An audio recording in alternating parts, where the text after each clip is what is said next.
There's a reason why they don't tag men as shower. When a woman cheats, she's very intentional. So it's not like it just happened. There's nothing like just happened. As a lady, I believe. And you said when a woman cheats, there is emotions attached to it. Of and course, yeah. so women should not be forgiven when they cheat. A man will go ahead and cheat and you expect the woman to overlook it. To make Virginity you know that, or no virginity doesn't make you a good wife. Thank you. It's your values. Thank you very much.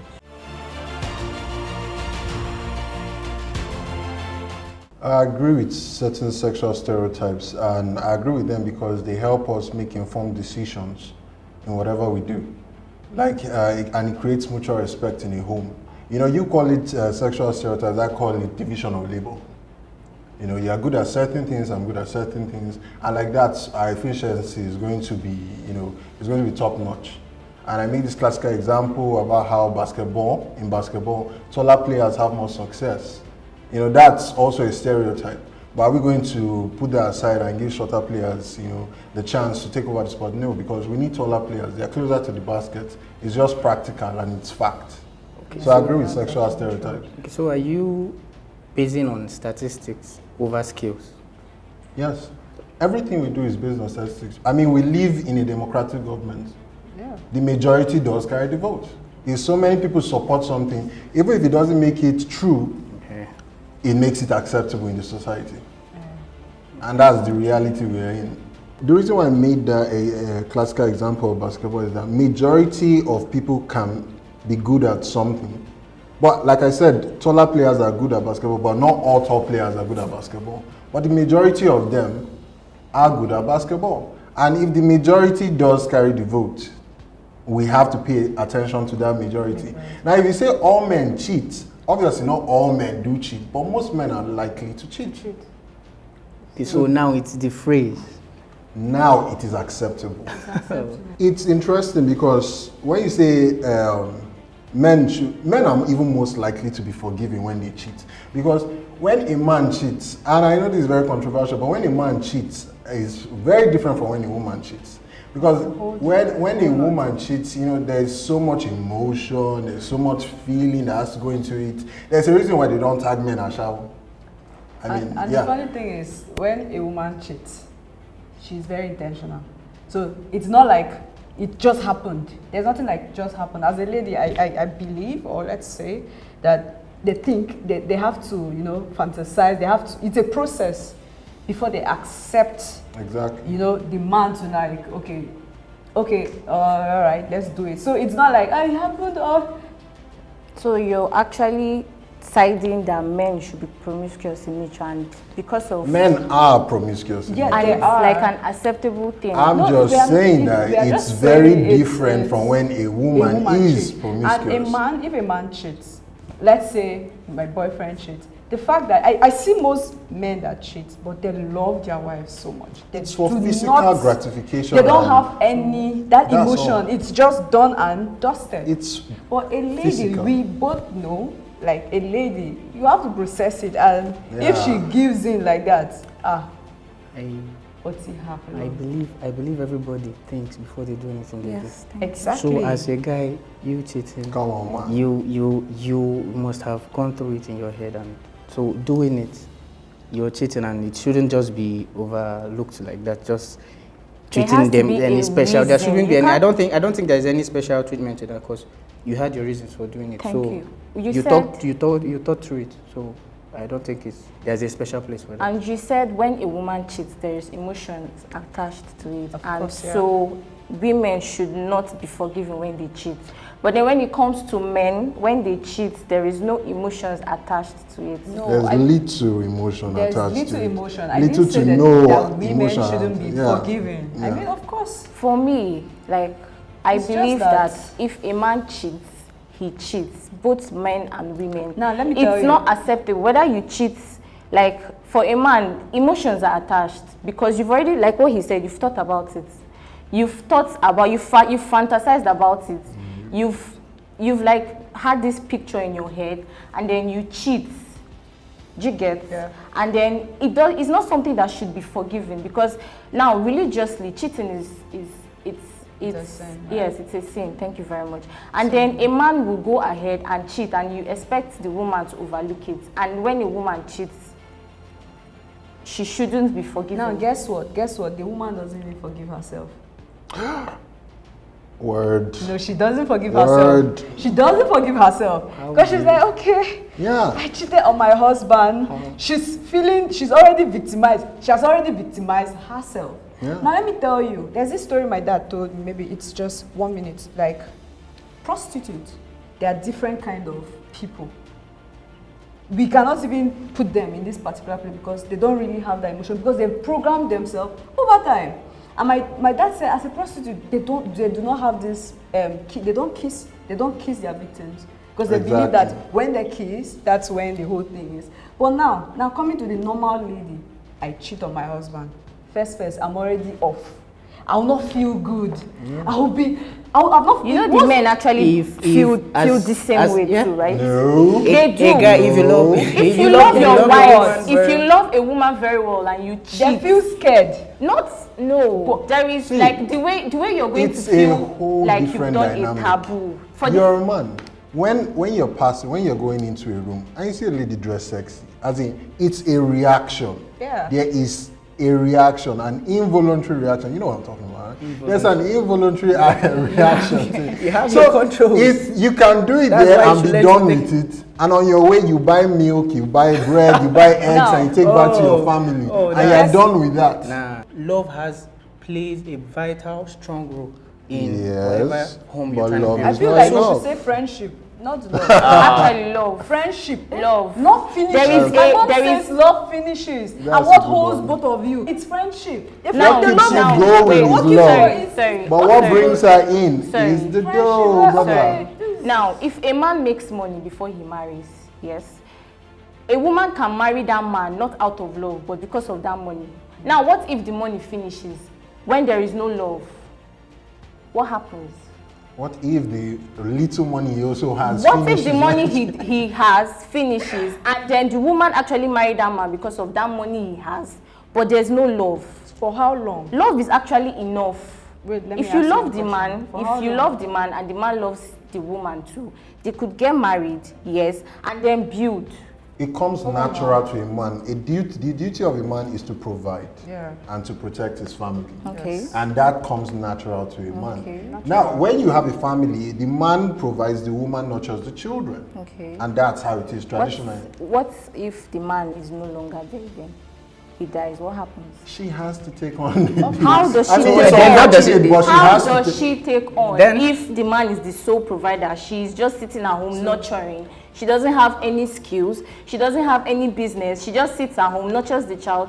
The man goes out, makes money, comes back, and she doesn't have any, like, do you understand what I'm saying? Nobody What says she happens when shouldn't the go to man is school. not Let me there? tell you something. Let me make you understand the power of a woman.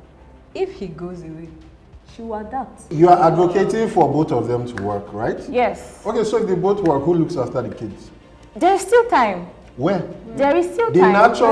the average worker in Nigeria works 9 to 5. It's not a must. She must do a 9-to-5 there are job. remote There are jobs. other There are remote remote- there are remote What if she jobs. does There are that? remote jobs. Business We are owner. talking about the Empower your average job woman. obtainable Empower in your Nigeria. wife. Remote There are jobs remote can jobs. cover There are other that. businesses. Be owning a CEO business. of your That's why when she was talking about owning a business. skills, that's where the skills come It in. is The very, average very easy. You have people citizen working of the under you. It is country, very, very The it's average easy. citizen of the country So works now, in 9 okay, to 5. that means this man, her husband must be very, very, very well. It's not necessary. She could have like Being a a CEO is shop. not easy She thing, could have right? a shop. She could have somebody working for her. So she still has time to nurture her child. If a man does his duty, I mean, the woman's duty should be to please the man also, because it's a marriage, it's a partnership.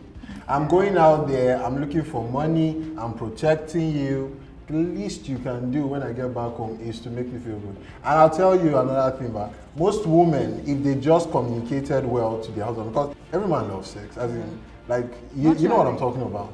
Every man loves sex. So when the woman communicates what she wants in bed, I'm not sure there's any man that's going to go, no, I'm not going to do that. I'm just going to do the traditional thing, lay on you, stand up and go away. No. We'd want to try stuff. We want to do many things. So what if I'm not into those stuff you want to try and then tell me what you are into. And I'm not in the mood. You're not in the mood? Yes. What if the man wakes up and says he was not in the mood to go out there and get more money? So will you believe? Is it about you mood? believe This that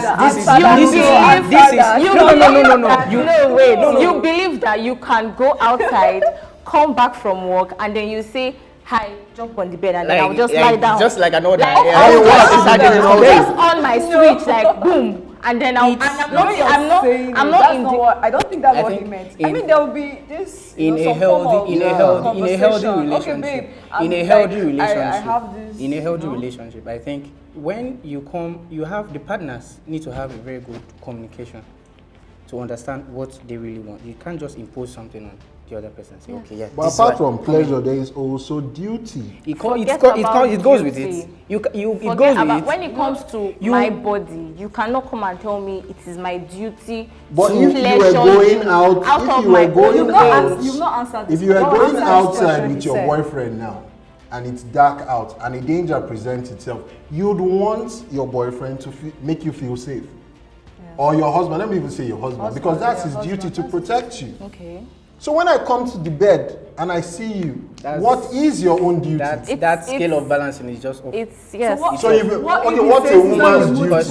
What's a woman's duty? Then it's not a job. See, it's not every time. Sex in a relationship is not a job. Okay, tell me, what is a woman's responsibility when we're in the bedroom? What is her responsibility? Responsibility ends in the bedroom. What is the man's responsibility when he's in the bedroom? To release his sperm. And also to pleasure the wife too, because it actually has to do with emotions. Okay, do you want to be pleasured more than you want kids, or do you want kids more than do you want to give birth to 100 kids? Because how many times will you have sex? Okay. So you want to procreate every single time you have sex? Virginity makes a woman a good wife material, because if you are able to keep your virginity, it tells a lot about your character, who you are. Please. Hey, you know, it tells a lot about who you are, like how much you don't give into your impulses, how much patience you have. Like you have boxes that the man has to tick before you give him your body. You understand? So, of course, virginity ties into why a woman is seen as a good woman. In a case where a girl was raped while she was young, she has lost her virginity. So does that tag her a bad? No, that's an unfortunate. So okay. So I want you to understand something. Values. I don't think they are just innate. You develop them too. Yeah. Your environment can shape you to something. Your culture can shape you to something. Your personal belief. So it's not something that just happens like that. Because I'm a virgin, I'll be and nah. Someone out there can just, because of maybe the circle of friends or the environment or the people or every single thing around the person, there are different factors that can determine your values. So, and that's the values that can make you a virtuous wife. If you were going into a partnership with two women, one is a virgin, looks decent, and you are going, and the second one is someone that is very promiscuous, hangs out, drinks, hangs out in clubs, late night, sleeps with everybody. You know the popular saying that goes, the devil you know is better than the angel you don't know, right? So, do you know that there are people that have actually had sex but they are virgins? What? Yes. Mary. Thank you very much. Not Mary. Not Mary. There are virgins that are actually more knowledgeable in the aspect of than people that have actually lost their virginity. Do you know that? How would that work? Tell me. No, wait. I want to understand. Research. No, make research. She's joking with me. But the point I'm trying to make is what makes it work. Okay, so because I've been reading books, I've been seeing some movies. You said knowledge is power. I hope you know. You just said that. Now knowledge is power now. That is it. Yeah, that's why I don't agree with you, because knowledge is power to act. Okay, so nobody's going to just know something. I just wanted to make you know that virginity or no virginity doesn't make you a good wife. Thank you. It's your values. Thank you very much. Virgin means there's no. If you're a virgin, that means you're a very patient person. That means you have values. That means you don't I think I know what yourself she's saying. Thank you very much. Maybe she's feeling like, okay, let me just say, we are all adults here. So the penetration. So because you're penetrated, you're not a virgin. So there's some persons that have done some stuff, but they've not been penetrated. Penetrated, yes. That's in what the you normal, feel. yes. Oh, For the whole. I mean, that's still being a virgin because. So you would rather marry someone When you're so you would rather say marry someone that is a virgin but has done. Oh Yes. my God. I mean, Because biologically she has been in speaking. that Wow. point to say to the whole mood, and she still remembers that no, I ain't do this shit, bro. You know, I'll just say that's a gray area. Come on. I don't agree that women slip their way to authority or to power. Because I know that a lot of ladies have built values that an organization might want, and any organization wants what's best. So when you see a value outside, okay, yeah, she has this that can help us go forward, you want to bring that in. So it's not, you can't tell me that every lady slips her way to authority. And coupled with values and morals, women are hardworking. Like you can see a woman doing 3-4 jobs. She's working in the during the day. She's working at night. She has multiple jobs, and then as time goes on, she's climbing up the ladder. So that stereotype for me, it's a no-no. Let me give you an instance of a profession that is dominated by men. Like in an oil rig, it's mostly dominated by men because it requires this. Because of the name, exactly. Okay. So when a woman reaches there now, she wants to show that she too she's as capable as a man. Because it is what we are literally debating here. She wants to show she's capable as a man. She wants to show that she's able to climb up the ladder faster than a man. Do what a man couldn't do in the amount of time. So she has the opportunity to sleep with, let's say, the CEO of the company to fast track that. Why wouldn't she? No. What is needed? Why wouldn't she? What is needed is the brain. And if she has that brain, Even men would do it if it was a woman that was in power and said, sleep with me for this position. Even men would do it. It's just that it happens to most women because men dominate the workforce. If it's an organization, there is a CEO, there are bosses. Now a woman, you know how it is. When there's an attractive woman in the office, you know, men have their eyes on her. It's the same thing even in schools. Why we did that whole expose on sex for grades. Do you know how bad it is that as a woman, there were women that slept with lecturers for good grades. I'll have sleepless nights trying to like build myself up to just get to that point, and then at the end of the day, you now come and hear it's because she slept. Like you said, moral. Obviously. Did women not sleep to get grades? Did they not sleep with lecturers to get grades? I didn't sleep with lecturers. But did women not do it? There are no number of women that did it. No, I didn't. No, you're not stereotyping. It was a whole thing in the country. Okay. So why do you think when ladies get there in power, let's forget the routes, why do you think they do better? Do they? Because if they did, then it would be dominated by them, but it is not. In your secondary school, if you come to the first 5, how many girls are there and how many boys are there? I don't know what school you went to, but in my school, boys dominated. No. This one is general. It's a fact. This is a fact. So which means they have the brain to do that. It's just that maybe guys just societal values and everything. Just want to keep men there just because of the portion. Well, I will tell you that rebuttal to this is if you have the opportunity to fast track your success, you would. Your personal values and personal whatever you decide for yourself goes a long way in whatever life you choose to. So it's your decision. Just like they said, trauma might not be your fault, but the healing is your responsibility. So it's your sole responsibility to shape yourself to whom you want to be. So I feel whatever decision you make, you're the one that is making that. Religion has been very essential, very essential. Because when you look at the religion and the values that are instilled in religions, it has helped our society in leagues.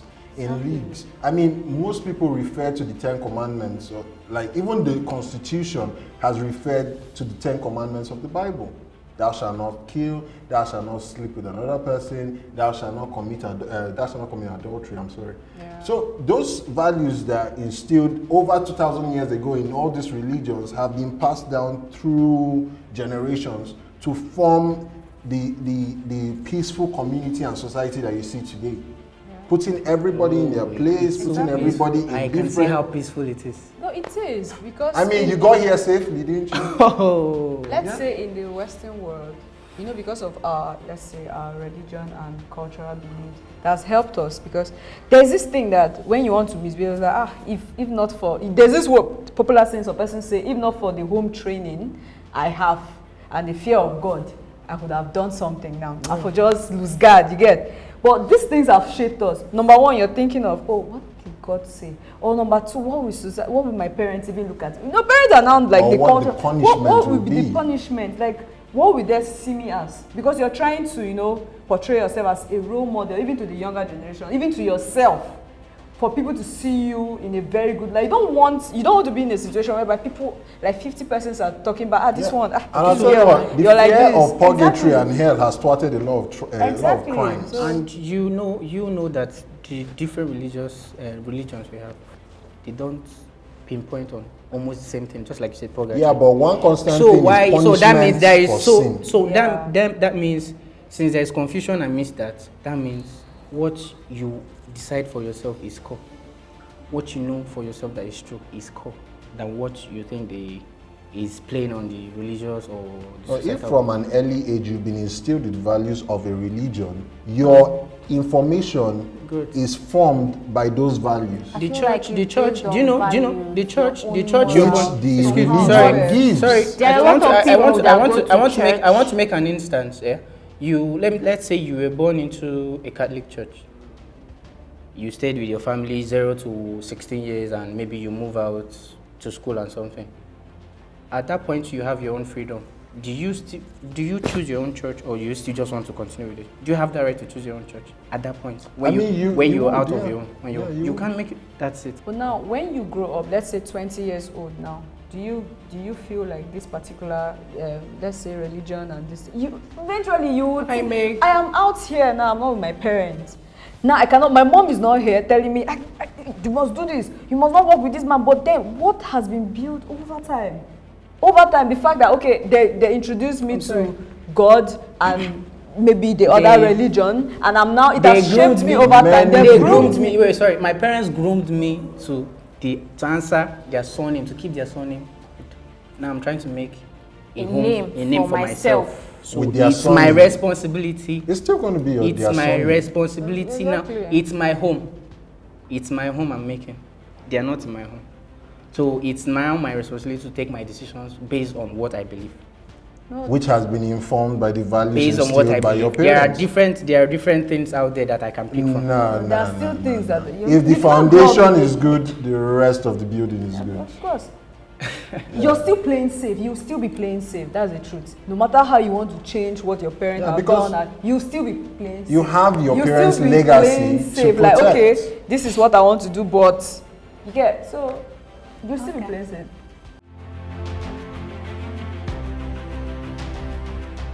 I was supporting the fact that love is enough for holding a relationship, but I think after today's discussion, I think money plays a very vital role, because I think once there is the presence of money, it gives a very strong foundation to that relationship, and it gives room for building your home. I think because money provides that resources to even give you that focus on building your home and not focusing on how to get money to get, there's money already. So it's now giving you that liberty to build your home. I really believe that gender stereotypes really help in the productivity and efficiency of a society, even down to the marriage institution, and reinforced by even a passage where it says, "For God so loved the world that he gave."